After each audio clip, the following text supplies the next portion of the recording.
Committee ప్రతినిధులు వేదిక మీద ఆశీర్లైనటువంటి పెద్దలు కోదండరామ్ సార్ గారికి, అలాగే రామనాయక్ అన్న గారికి, మోతి శోభన్ రెడ్డి గారికి హృదయపూర్వక ధన్యవాదాలు. ఫస్ట్ మీటింగ్ మాతోటే ప్రారంభించారు. ఆ రోజు కూడా ఇట్లనే జోష్ బాగా ఉండే, చాలా మీడియా ఛానల్ కూడా చాలా ఉండే. కొద్దిగా సైలెంట్గా ఉంటే బాగుంటుంది ప్లీజ్, కొంచెం సైలెంట్.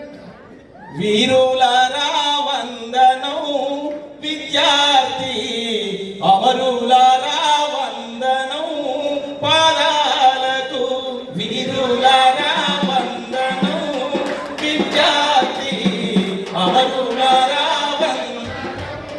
పాదాలకు, మా త్యాగధనులారా మరచిపోము మేము, మా త్యాగధనులారా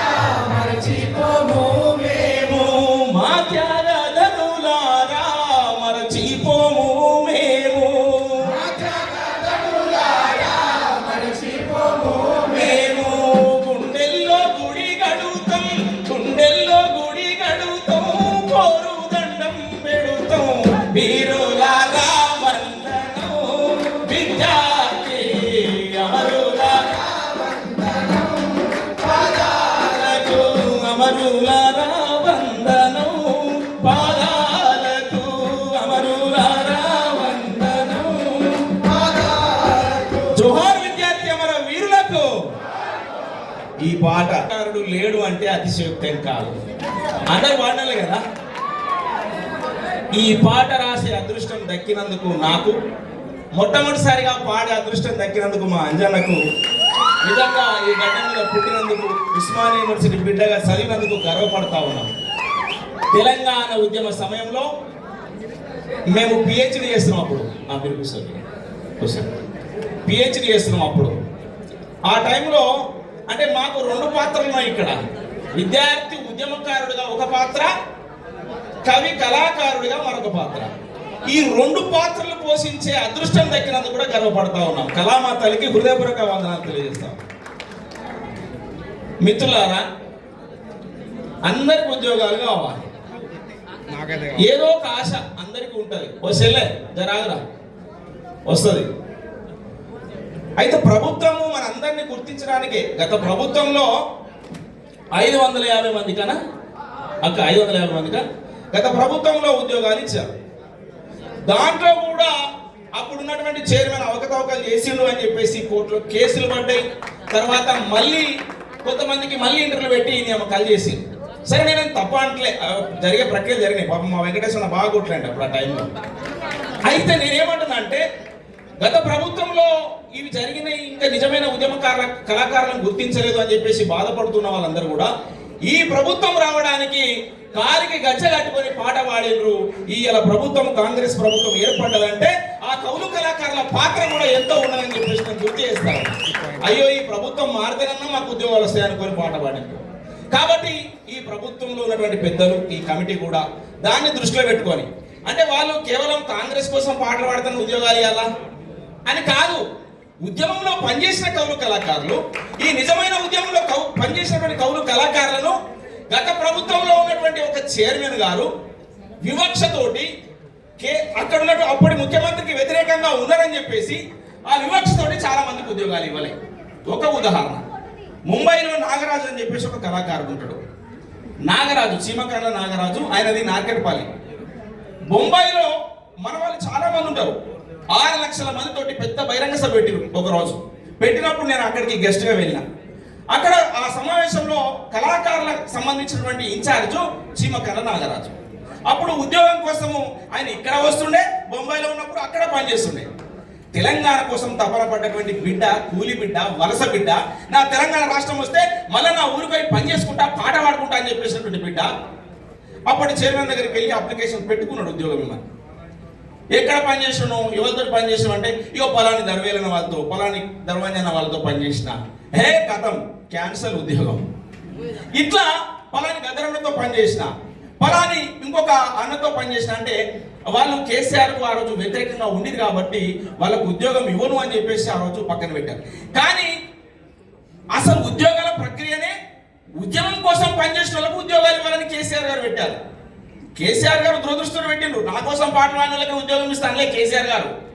తెలంగాణ కోసం మీరు గచ్చగట్టి పాటలు పాడారు, మీతోటి రాష్ట్రం వచ్చింది కాబట్టి మిమ్మల్ని గౌరవించుకునే బాధ్యత ప్రభుత్వాన్ని అని చెప్పేసి చాలా పెద్ద మనసుతోటి కౌలు కళాకారులకు ఉద్యోగాలు ఇచ్చారు కేసీఆర్ గారు. నా కోసం పాట పాడారు కాబట్టి ఇస్తాను అనలే. కానీ అప్పుడు చైర్మన్ దాన్ని వక్రీకరించి ఆయన చాలా మంది నిరుద్యోగ కళాకారులను చేసిండు, ఉద్యమ కళాకారులను నీరుగార్చే పరిస్థితి తీసుకొచ్చాడు. అట్లా మేము చాలాసార్లు కొట్లాడినాం.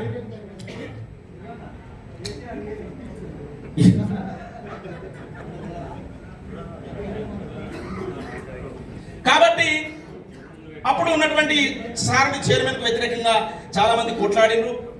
కొంతమంది మేము పనిచేసినాము కళాకారులుగా, మాతో పాటు కళా బృందాలు మాతో కలిసి పనిచేసినాయి. దర్వేలనంటే దర్వేలను ఒక్కడు కాదు, నాతో పాటు ఒక 50-60 మంది పనిచేసి తెలంగాణ ఉద్యమంలో కౌలు కళకు. మా రమేష్ ఇక్కడే ఉన్నాడు, మా కృష్ణ ఇక్కడే ఉన్నాడు.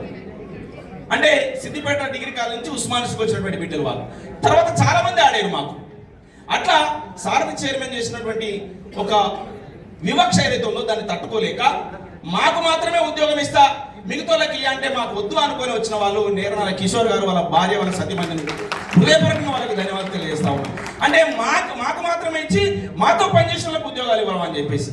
అట్లనే అంతర్పుర నాగరాజు గారు ధూమ్ధామ్ పేరు మీద 60 మందితో ఒక టీంగా కార్యక్రమాలు చేస్తూ ఉండే మనం చూసినాం. అసలు వేదిక మీద పీరీలు ఎక్కువ, ఎంత ఆశ్చర్యం. అప్పుడు తెలంగాణలో సమాజాన్ని మొత్తం ఐక్యం చేయడం కోసము బతుకమ్మల వేదిక ఎక్కించి సాకిరావు బండను వేదిక మీద చూపిస్తూ ఇలా వృత్తులను మొత్తం కళా వృత్తులన్నీ కూడా ఆ వేదిక మీద చూపించినటువంటి వ్యక్తి అంతర్పుర నాగరాజు గారు. ఆయన కూడా ఉద్యోగం రాలే గత ప్రభుత్వంలో. మీరు చూడండి ఎంత ఆశ్చర్యమో. అట్లా ఇంత వివక్ష గురేరు కాబట్టి ఈ ప్రభుత్వము మేము పెద్దలందరితో మాట్లాడుతూ ఉన్నాం, ఖచ్చితంగా ఉద్యమంలో పనిచేసిన వాళ్ళకు ఉద్యోగాలు రావాలి. అయితే గత ఉద్యమంలో పనిచేసిన వాళ్ళు కూడా కొంతమందికి పాట బ్రహ్మాండంగా వాడగలరు, మంచి నాట్యం చేయగలరు, కానీ పైరవి చేసుడు రాదనుకో. వాళ్ళు ఎక్కడ పేపర్లో ఎక్కడ కనబడరు. నేనే పాడుతున్నప్పుడు నేనే కనబడతా, నా ఎంతో కోరసులు ఎవరు కనబడరు పాపం. మరి వాళ్ళ పరిస్థితి ఎట్లా? వాళ్ళు అన్న నాకు నోరు లేదు, నేను నాట్యం చేస్తా, నన్ను ఎట్లా గుర్తించాలనుకునే ఒక బాధ వాళ్ళలో ఉన్నది. కాబట్టి వాళ్ళలో ఉన్నప్పుడు అప్పుడు మెయిన్గా తెలంగాణ ఉద్యమంలో పనిచేసినటువంటి కౌలు కళాకారులు ఎవరైతే ఉన్నారో వాళ్ళ ద్వారానైనా వాళ్ళ రికగ్నిషన్ తీసుకొని నిజమైన ఉద్యమంలో పనిచేసిన కవులు కళాకారులను గుర్తించాల్సిన అవసరం ఉందని తెలియజేస్తా ఉన్నాను. అట్లనే ఇంతకుముందు జయసేన వాళ్ళ కూతురు పాట పాడింది. వాళ్ళ ఫ్యామిలీ కరోనా టైంలో జయసేన గారు చనిపోవడం జరిగింది. ఆయన ఎన్నో తెలంగాణ ఉద్యమం కోసం పాటలు పాడాడు. ఆయన ఇలా స్వయంగా లేడు, ఉద్యోగం ఇద్దామన్నా ఆయన లేడు. కానీ మన బాధ్యత, ఇలా ప్రభుత్వం బాధ్యత ఉన్నది కదా, వాళ్ళ కుటుంబాన్ని ఆదుకోవాల్సినటువంటి అవసరం ఉన్నది. మనం కళాకారులుగా మనము వాళ్ళ కుటుంబానికి అండగా నిలబడదామని చెప్పేసి తెలియజేస్తాము. అట్లనే ఇప్పుడు సారథిలో ఉద్యోగాలు విషయం అంటే సార్, చాలా మంది ఉద్యోగాలకు రాజీనామాలు చేశారు, చాలా మంది చనిపోయారు. ఇప్పటికీ కొన్ని ఉద్యోగాలు దాంట్లో ఖాళీగా ఉన్నాయి. దాంట్లో ఖాళీగా ఉన్న ఉద్యోగాల నియామకాలతో పాటు మరికొన్ని కొత్త ఉద్యోగాలు నియామకాలు చేస్తే నిజంగా ఉద్యమంలో పనిచేసినటువంటి కౌలు కళాకారులకు న్యాయం జరుగుతుందని చెప్పేసి నేను తెలియజేస్తా ఉన్నాను. న్యాయంగా పనిచేసినట్టు జరగాలి. అట్లనే కొంతమందికి గొంతు బాగా, పైరవి బాగా, ఎక్కడంటే అక్కడ బహిరంగంగా ప్రదర్శన చేసే ఉద్దేశం బాగా ఉంటుంది. కానీ పాపం తెలంగాణ ఉద్యమంలో లేరనుకోండి, ఉద్యమం అయిపోయిన తర్వాత వచ్చిరు వాళ్ళు పాపం. ఇప్పుడు వాళ్ళను కూడా ఆదుకునే ప్రయత్నం చేయాలి. ఈ ప్రభుత్వము రేపు సంక్షేమ కార్యక్రమాలు చేస్తున్నప్పుడు వాళ్ళకు ప్రభుత్వం తరఫున ఉపాధి కల్పించే ప్రయత్నం చేయాలి. వాళ్ళే గట్టిగా అరుస్తారు కాబట్టి అయ్యో వీళ్ళకు ఉద్యోగం ఇవ్వాలన్నా వాళ్ళకు ఉద్యోగం ఇవ్వాలన్నట్టు కన్ఫ్యూజ్ ఏం అవసరం లేదు. తెలంగాణ రాష్ట్రం వచ్చే వరకు ఎవరైతే గజ్జ కట్టుకొని పాట పాడినరో, వాళ్ళ కుటుంబాలను వదిలిపెట్టి తెలంగాణ ప్రజల కోసము కలమై తిరిగినరో వాళ్ళకు నిజమైన ఉద్యమ కళాకారులుగా గుర్తించి ఉద్యోగాలు ఇవ్వాలని చెప్పేసి, అట్లనే 250 గజాల స్థలం, ఇంటి స్థలము ఇలా ప్రభుత్వము అది ప్రకటించింది కాబట్టి, ఎన్నికల మేనిఫెస్టో కాబట్టి అందరికీ చాలా పేదలు కళాకారులు అంటే చాలా నిరుపేదలు ఉంటారు. ఒక్కొక్కసారి కార్యక్రమానికి పోయేటప్పుడు పైసలు ఉంటాయి, ఆ ప్రోగ్రాం అయిపోతుంది, మళ్ళీ ఇంటికి పోయేటప్పుడు పైసలు ఉండవు. చాలా బాధాకరమైన పరిస్థితి ఉంటుంది. పిలిచిన నాయకుడు మళ్ళీ పైసలు లేకపోతే ఘోరమైన సిచ్యువేషన్ ఉంటాయి. ఇట్లా రకరకాల కార్యక్రమాలు, రకరకాల ఇబ్బందులు పడ్డటువంటి కౌలు కళాకారులు చాలా మంది ఉన్నారు.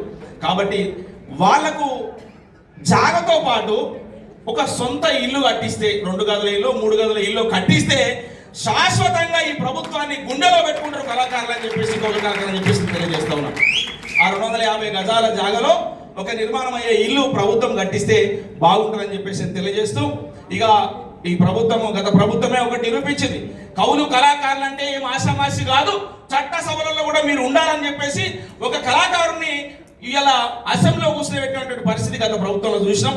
కాబట్టి ప్రస్తుత ప్రభుత్వంలో కూడా కవులు కళాకారులకు చట్టసభల్లో అవకాశం కల్పించే సందర్భం ఉండాలని చెప్పేసి ఇంతకు మా అంజన కూడా చెప్పిండు.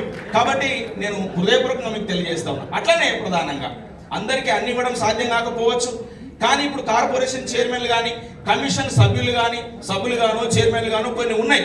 నేను గత ప్రభుత్వాన్ని బాగా తిట్టేది, నోరు తెరిస్తే గత ప్రభుత్వాన్ని విమర్శించుకుంటూ ఉండేది. కానీ తీరా లిస్టు తీసి చూస్తే మా ఉస్మానియా యూనివర్సిటీ నుంచి అత్యధిక సంఖ్యలో కార్పొరేషన్ సభ్యులు, కమిషన్ సభ్యులు, చైర్మన్లు, ఎమ్మెల్యేలు, ఎంపీలు, హైదరాబాద్కు మేయర్ గత ప్రభుత్వంలో చేసినటువంటి పరిస్థితి కనబడ్డది. అయితే వాళ్ళే ఒకరోజు అన్నారు, అన్న మీరు బాగా మాట్లాడతారు కానీ ఇంతమందికి ఇచ్చిందే మా ప్రభుత్వం అని చెప్పారు. అంతమందికి ఇచ్చింది కానీ మరి ఇంతమంది కవులు కళాకారులను ఇలా రోడ్డు పాలు చేసింది కదా అని మేము కూడా చెప్పడానికి ఒక ఆన్సర్ ఉండే. కానీ వాళ్ళు చెప్పిన దాంట్లో ఒక అర్థం ఉన్నది. చాలా మంది ఉద్యమంలో పాల్గొని ఇలా రాజకీయంగా ఒక అవకాశం కల్పించాలనుకున్నటువంటి సందర్భంలో ఇలా రాజకీయంగా 2-3 సార్లు ఎమ్మెల్యేలకు, ఎంపీలకు మేము కూడా ప్రయత్నాలు చేసాం. దగ్గర బ్రేకింగ్ న్యూస్ వస్తుండే. రేపు 2-3 రోజులు అయితే లాస్ట్ అనగా మా పేర్లు మొత్తం బ్రేకింగ్ న్యూస్ కనబడుతున్నాయి. త్వరలో ధరవెళ్ళిన టికెట్ లేదా ఇంకో అంజన టికెట్ అని కూడా వస్తుండే. తీరా చూసే వరకు క్యాన్సిల్ అవుతుండే. అది ఎట్లా క్యాన్సిల్ అవుతుందో అర్థం కాకపోతుండే. దీని వెనుక మతలబేందో అర్థం చేసుకునే వరకు మాకు మళ్ళీ ఈ కమిటీ ఇట్లాంటి పరిస్థితి వచ్చింది. దాని వెనుక మతలబ్ ఏంటంటే పైసలు. అరే బాలకృష్ణ గారు పైసలు ఉండేనా? ఉద్యమకారుల మీద ప్రేమ ఉండాలి. ప్రేమ ఉంటే ఖచ్చితంగా వాళ్ళు ప్రజలు ప్రేమతో ఓట్లేసి గెలిపించుకున్నారు. పైసలు వంచలే బాలకృష్ణ పైసలు వంచలే, కానీ ప్రేమతో ప్రజలు గెలిపించుకున్నారు. బరాబరి చెప్తా ఉన్నా, దీంట్లోకెళ్ళే ఈ ప్రభుత్వంలో ఎవరినన్నా ఇవో మేము నియమిస్తున్నాం ఇక్కడ నుంచి దీంట్లో నుంచి ఎవరైనా ఎమ్మెల్యే గారు అని చెప్పేసి ఒక టికెట్ ఇదే కళాకారులు గజ్జగట్టి పాట పాడి ప్రజలకెళ్ళి అందరికంటే భారీ మెజార్టీని గెలిపించుకునే సత్తా ఈ కళాకారులకు ఉన్నదా లేదా? కాబట్టి అట్లాంటి అవకాశాలు కూడా కల్పించి రేపు రాబోయే 30 40 ఇంకా నియమిస్తున్నారని చెప్పేసి తెలుస్తా ఉన్నది. కాబట్టి ఉస్మానియా యూనివర్సిటీ నుంచి విద్యార్థులకు కానీ ఈ కవులు కళాకారుల నుంచి ఉద్యమంలో పనిచేసిన కవులు కళాకారుల నుంచి కీలకంగా పనిచేసినటువంటి నాయకులకు కానీ ఏదైనా కమిషన్ సభ్యులు గానో కార్పొరేషన్ చైర్మన్ గానో మా కిషోర్ అన్న కానీ మా ఏపూరు సోమన్న కానీ చాలా మంది ఉన్నారు. ఇట్లాంటి వాళ్ళందరూ కూడా నియామకాలు చేస్తే బాగుంటుంది. అంటే ప్రభుత్వం వైపే ఉన్నారు వాళ్ళు, ప్రభుత్వానికి వ్యతిరేకంగా ఏం లేరు, వేరే పార్టీలు లేరు, ప్రతిపక్షాలు లేరు. ఈ ప్రభుత్వం వైపే ఉన్న వాళ్ళకు అలాంటి నామినేట్ పోస్టులో ఏమైనా నియామకాలు చేస్తే బాగుంటుంది, ప్రభుత్వాన్ని గుండెలో పెట్టుకుంటారని చెప్పేసి తెలియజేస్తూ, ఇది ఒక సదావకాశం మనందరికీ కూడా. మిత్రులారా, నిజంగా కవులు కళాకారులు పనిచేసేందుకు న్యాయం జరగాలి, జరుగుతుంది. ఎందుకు ఆ నమ్మకం ఉందంటే ముఖ్యమంత్రి గారు ఇలా నమ్మకంతో ఒక కమిటీ వేసిండు. ఆ కమిటీలో ఉద్యమంలో పనిచేసినటువంటి ఇలా మన సారు కోదండరామ్ సార్ గారు దీనికి ప్రధానంగా కేకే కమిటీ అని పేరు ఉన్నా కూడా దాని మొత్తం బరువు బాధ్యతలు అన్ని కూడా మన సారే మోస్తున్నాడు. గట్టి ఒకసారి సపోర్ట్ కొట్టాలి సార్ కోసం. అట్లా మోతన్ శోభరగన్న గారు అలాగే రామలన్న గారు వీళ్ళందరూ కూడా ఎందుకు పొద్దున్న నుంచి సాయంత్రం దాకా మన అన్ని కూడా ఓపిక కొద్ది వింటా ఉన్నారు. కాబట్టి అన్ని రికార్డ్ చేసుకుంటున్నారు. మనము కావాల్సుకొని ఎన్ని చెప్పినా కూడా అది అబద్ధమో నిజమో వాళ్ళు అన్ని మొత్తం వాళ్ళని స్కాన్ చేస్తారు మళ్ళీ అన్ని. కాబట్టి మనం అబద్ధం చెప్పినా తప్పించుకోలేము, నిజాన్ని దాచుకొని పోయినా కూడా తప్పించుకోలేము. అన్ని వాళ్ళ దగ్గర రికార్డులు ఉంటాయి. కాకపోతే మనము చెప్పాల్సినటువంటి బాధ్యత మనకు ఉన్నది. కాబట్టి ఇంకా ఎవరైనా ఇక్కడికి రాని వాళ్ళు కూడా ఉండొచ్చు, ఈ కమిటీ ఇలా ఉందని తెలియని వాళ్ళు కూడా ఉండొచ్చు. నిజంగా ఉద్యమ కళాకారులు చాలా మంది పనిచేసినటువంటి కళాకారులు ఎవరైనా ఉంటే వాళ్ళని కూడా గుర్తించాల్సిన అవసరం తెలియజేస్తూ ఈ ప్రభుత్వం యొక్క ఒక గొప్ప మనసుకు హృదయపూర్వక ధన్యవాదాలు తెలుసుకు సెలవు తీసుకుంటున్నాను. జోహార్ విద్యార్థి వీరులకు. Thank you.